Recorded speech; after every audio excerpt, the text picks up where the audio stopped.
자기 자신에 대한 것도 통찰을 해서 나를 좀 보호하고 보살피는 것, 이런 과정을 통해서 나를 보살피는 것은 곧 아이들을 보살피는 것이 돼요.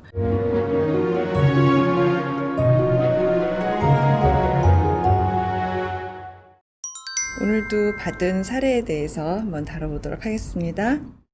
40대 중반 주부입니다. 남편은 저한테 여자 문제로 정말 속을 많이 썩였어요. 여자 문제를 자꾸 들키니까 이제는 죄책감도 없어서 섹스는 안 한다고 당당하게 말합니다. 신경 끄래요. 어떻게 끌 수가 있냐 그랬더니 너 맘대로 생각하래요. 그러면서 자기 핸드폰 뒤져서 알아내는 거 기분 나쁘니까 뒤지지 말라고 하면서 나는 너에 대한 신뢰가 다 무너졌다, 이렇게 말을 하네요. 사실 저한테는 몇 달째 부드러운 말 한마디 없고 손도 안 돼요.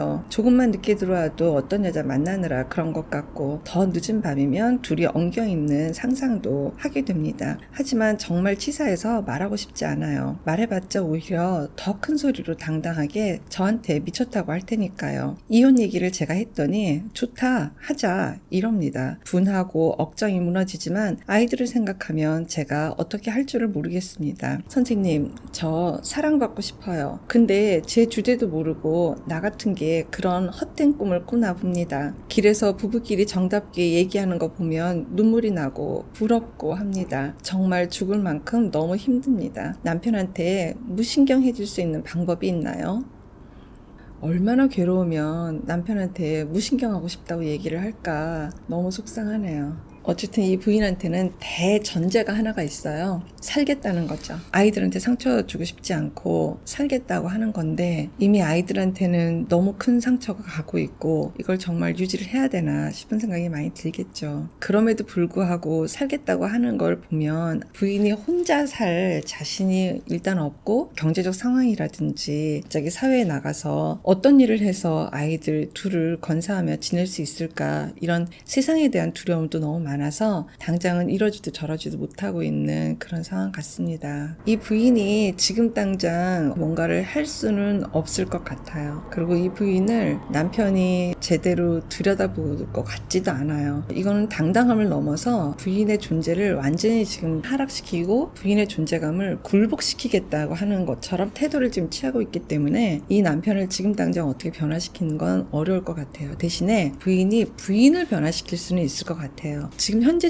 부인이 이렇게 사연을 보낸 거는 외도권 때문에 사연을 보내긴 했지만, 지금 그 영역은 사실 훨씬 더 지금 부인한테 먼 영역으로 되어 있어서 궁극적으로 어떻게 해서든지 나는 아이들을 데리고 이 환경을 유지는 지금 당장은 해야 될 것 같아요. 이 말이 저는 더 크게 들리는 것 같거든요. 남편이라는 존재에 대해서 내가 좀 무신경하고 싶어요 라는 말이 오히려 더 답이 될 수도 있을 것 같아요. 당장 너무 힘들고 슬프지만 남편보다는 나를 더 보살피고 나를 좀 더 다독이는 그런 거는 분명히 하셔야 될 것 같아요. 이 영역은 개인 상담 영역이에요. 내가 왜 이렇게까지 자존감이 낮을 수밖에 없는지. 남편이란 존재는 분명히 중요한 존재잖아요. 큰 존재잖아요. 그렇기 때문에 남편이 나를 취급하는 대로 내가 그냥 취급당해져지는 이런 지금 과정을 갖고 있는데, 나에 대한 것은 남편이 취급하는 대로 되어지는 존재가 아니라 남편이 나를 그렇게 취급하는 것은 분명히 잘못되었고 나는 그렇게 취급당해질 존재가 아니다라는 걸로 내 쪽에서 내용을 내는 게 분명히 있어야 될 것 같아요. 그 부분에 대한 것을 개인 상담에서 많이 깊게 다루셔야 되는 게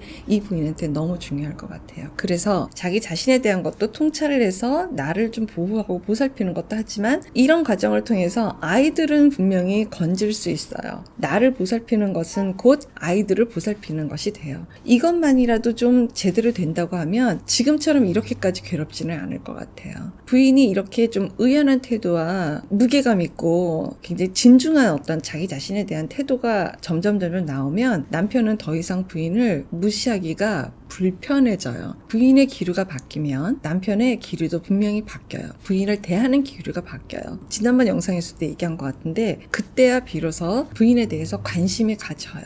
그거를 우리가 얼마든지 할 수가 있어요. 괴로워만 하고 남편에게 애정을 갈구하는 이런 태도는 이제는 그만하셔야 될 것 같아요. 그거는 내가 결정할 거예요. 나와 내가 대화를 해서 나 정말 이렇게 취급받아도 되는 거야? 내가 이런 존재밖에 정말 안 되는 거야? 내가 정말 이런 존재일까? 이거에 대해서 의구심을 갖고 자기를 찾는 것을 먼저 하셔야 되는 게 굉장히 중요할 것 같아요. 그러면 이 전체를 바꾸는 날은 분명히 올 거라고 저는 꼭 말씀드리고 싶어요.